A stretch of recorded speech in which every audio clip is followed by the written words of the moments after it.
Alrighty, so just a month ago, we got a brand new Fast and Furious film. That one is called Fast X. I have a review of that. I have a ranking of the movies. I have a tier list ranking of the family. Today, I'm going to give you a ranking of the villains. But before I do that, please make sure to subscribe, hit the like button, hit the bell, and comment down below. What is your ranking of all of the Fast and Furious villains? I want to know all that down below and more.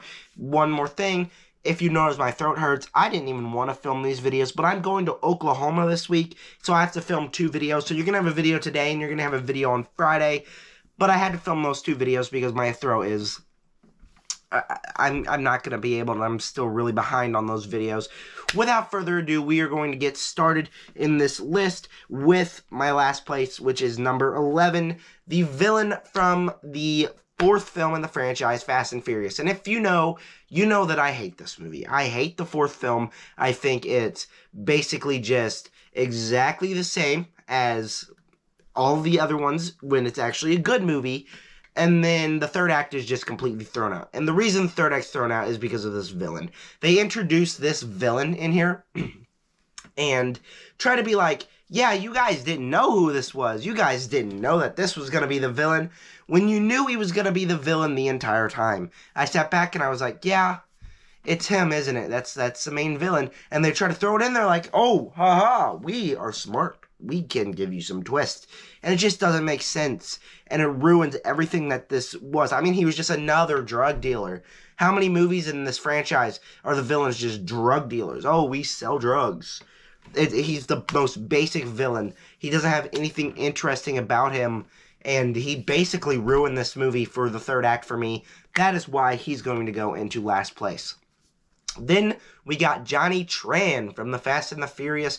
If you know me, I love this movie. The thing is, I couldn't remember who the villain was, honestly. I literally just Googled it 3 seconds ago.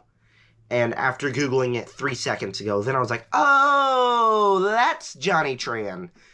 And if that's your movie, if that's a villain you have, then he's not a good villain. He wasn't memorable. He didn't do anything interesting, I don't think. I don't know. Like I said, it's been over 2 years since I've seen the movie, but I could pretty much remember almost anything about this movie, and I just can't remember who the villain was. So he's just not memorable. I don't have anything really much to say about him. Just that he was this villain, was in this movie, and he was in the movie. That's all I could say about him.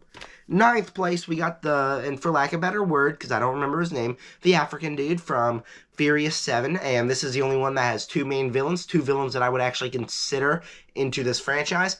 And for me, this villain was just a villain that was like, I need the God's Eye. Give me the God's Eye. He doesn't do anything. He's definitely overshadowed by the other villain in this movie, the amazing Jason Statham. This villain, it's clearly like this movie had 2 plots here, that they wanted to do a movie about getting the God's Eye, and they wanted to do a movie about Jason Statham having revenge. And they combined that all into these 2 movies. And this villain and his plot was definitely overshadowed. I only remember like 2 scenes he was in. The final battle and the big driving scene on the cliff. That's pretty much all I remember him as. And he didn't really even do anything in that. I think he like said a couple of lines in each one. Maybe screamed, "Get the God's Eye," a bunch of times. That's all I really remember from the character. So why not being like an abysmal character like in last place, or forgettable like the last 2? He never does anything special to warrant even being on this list. I considered him here because he's considered an actual villain. He just never does anything memorable. Next, and as much as I love this movie, and as much as I love the last movie too, we got the villain from Fast 5. This was a villain that was just, he felt more like the character that was like, you go get him. Go get him. Yeah, you go get him. He never does anything, honestly. I don't even remember him ever actually doing something in the movie. It was all just, yeah, go get the bad guy.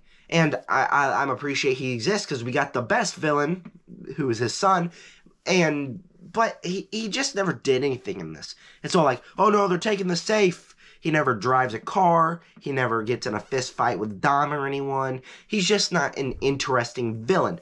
The reason that movie worked is because they were trying to take down this whole corporation, and the leader of that corporation, who's this villain, just never really does anything. And so that's why he is this low as well. Still, though, it doesn't really take away from the movie. That movie I really do think is fantastic. Then we got Cypher, honestly. Cypher is a real interesting one for me. I love a lot of the things she does. I love how evil she is, how with Elena, she kills Elena, and that is just shocking and brutal. And then I also love how she just is able to control everything and persuade the Fast family. The thing is, what they do with her in Fast X really disappoints me. She feels like a character that is supposed to be the main villain for the Fast family. And then after 2 movies, we get another movie where she has just a little bit more of a plot that we can explore. And she's just taken down by the new villain and completely forgotten about. That's what she feels like. And so as these next couple of villains turn out to be more and more solid, it just would be nice if we could get just a little bit more of a story and a little bit more for Cypher in the next couple of films, closing out her full arc for me, because she could have been a great villain. To me, she is always just the one that's pretty low. And like I said, from here on out, I think a lot of these villains are interesting enough. It's not until the top 4 that I start to really love the villains, but they're all interesting enough and they all pose a threat that are unique enough. Then we got DK. You want to go ahead and tell me what DK stands for? You know what DK stands for? Donkey Kong. No, I'm just kidding. It's Drift King. Because I like this character, even though a lot of him is more like, let's be the Yakuza servant. I do still like the character, and as much as the moment after leaving Tokyo Drift, I felt a bit disappointed with that movie, I'm honestly going to come out and say it.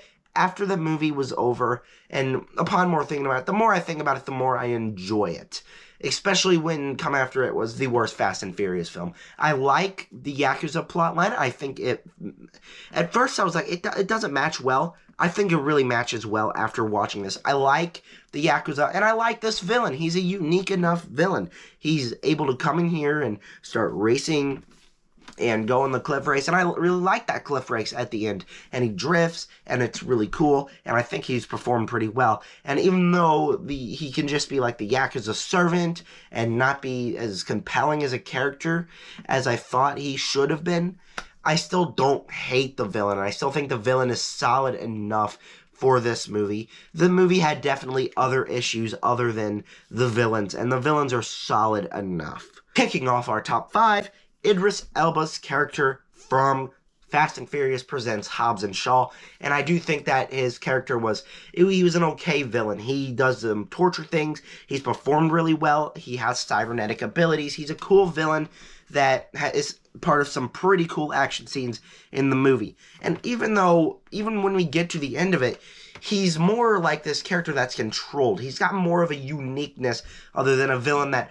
wants some characters dead. He's being controlled to do something, and unfortunately we're not going to get a sequel to this movie, so we're not even really going to explore the ending of that.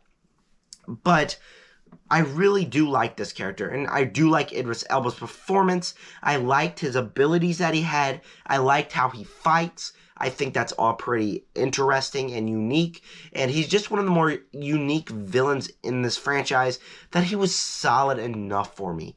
He was a decent enough villain. He's also on the same level as these last 3 for me, to where they're not perfect villains, but they're still pretty solid villains, and that's who they were, and that's why it works here. But now we got to kick off our top 4, and right now we got to start off with the villain from Too Fast, Too Furious. And this was a movie that I know a lot of people don't like. For me, I absolutely love this movie. I think this movie is insanely entertaining, insanely solid, and part of the reason is that this villain is a villain that is not afraid to do whatever it takes to get what he wants. There's literally a scene where he puts a rat under a bucket and starts lighting the bucket on fire on top of a guy to where the rat starts sinking down.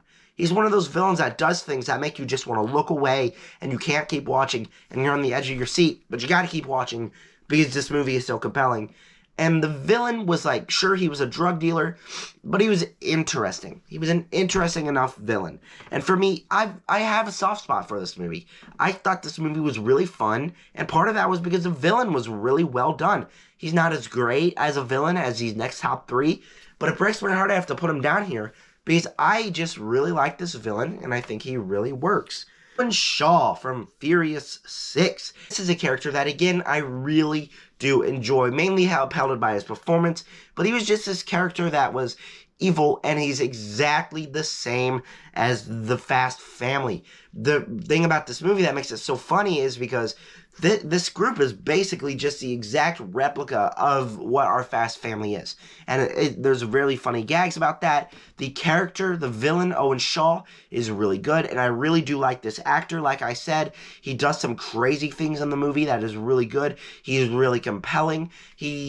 Up to that point, this was the movie that I had probably the most fun watching. I was really entertained.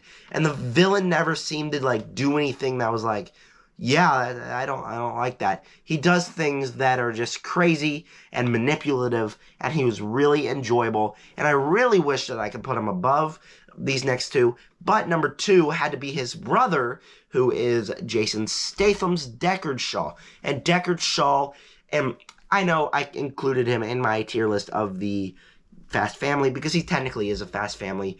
But again, I still really like him as a villain because everything he does kind of contradicts who Dom is. Dom is all about family and he protects his family, while Jason Statham will be able to kill everyone to protect his family. And I knew that he was going to be one of the best villains in this franchise when the first scene of Furious 7 is him visiting his brother Owen in the hospital. And then he walks through, and there's like guards dead, nurses getting beaten up. Like, we just get in here and you're like, wow, that is a really cool and really kick-butt character that I really like. And just throughout the entire movie, he does things. He instantly kills Han. He's dangerous. You feel the threat of him as a villain. And unfortunately, in Furious 7, you can't really focus on that plotline because they added in the God's Eye plotline. But if we just focus on the plotline of Jason Statham trying to get revenge, that was an awesome plotline to begin with. I really did dig that plotline. And so he's just a great character. He's great when he's with the Fast family. But I'm personally just going to say I love him when he's with a villain. He is one of the best villains in this franchise. Was the best before we got Fast X. And yeah, Jason Momoa is the best villain in this franchise. He's crazy. He's funny. He's got the best one-liners. He's a villain that notices what he's in instead of just, oh yeah, this is a serious franchise. He's like, this is a goofy franchise. I'm going to be a goofy villain, but you still feel the threat of him. You believe that he will actually kill people in the family, and they won't come back. I believe that Roman's dead. Tej is dead. Everyone's dead. Because this villain was just so compelling and so funny and interesting. And it sucks because he has to work with Vin Diesel, who is genuinely mad at him because he stole his thunder. Get over yourself, man. He's just a great villain. He's awesome in this movie. He's got my favorite line in the whole franchise where they're just standing there and he's talking to himself and he's like, oh, you guys are going to hell. That is just funny for me. Jason Momoa is great in the role. He is fantastic. That is why he is number one. Oh, thank you guys for clicking on this video. That was my ranking of all the Fast and Furious villains. I'm going to need you guys to go down below and tell me what is your ranking of the villains.